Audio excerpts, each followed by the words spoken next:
अरे आज रास्ता कैसे भूल गई? बारात के बाद तो ऐसे गायब हुई जैसे गधे के सर से सींग। शगुफ्ता बहन, इसी शर्मिंदगी की वजह से तो मैं नहीं आ पा रही थी।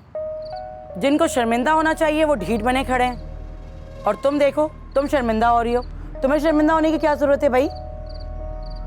अरे जाओ, खड़ी खड़ी मुंह क्या देख रही हो? खालदा के लिए चाय बना कर लाओ। हाँ बेटा जा बना ला, बड़ी तलब हो रही है मुझे। मैं ला चाय। वैसे आज आने की कोई खास वजह? हाँ शग्गो, मैं हमजा के घर गई थी, उसकी वालिदा ने मुझे बुलाया था।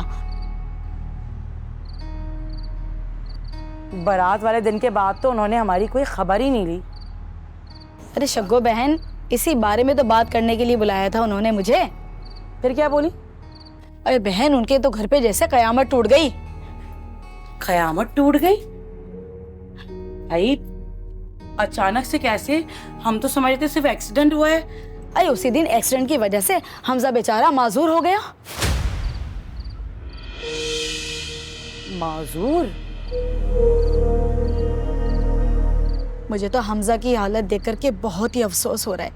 अरे कैसा जवान बच्चा, बेचारा व्हीलचेयर पे बैठा रहता है शग्गो। ये इस मनहूस की मनहूसियत है। ना वो मेरी आमना से शादी का रिश्ता ठुकराता और ना उस पे एक काले बादल छाते।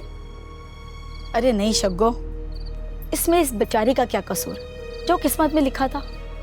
मुझे ये बात पता चली तो मैंने कहा बताती चलूं तुम्हें। अच्छा क्या ना बता दिया, इससे ये तो साबित हो गया ना ये है जन्म जन्म की मनहूस।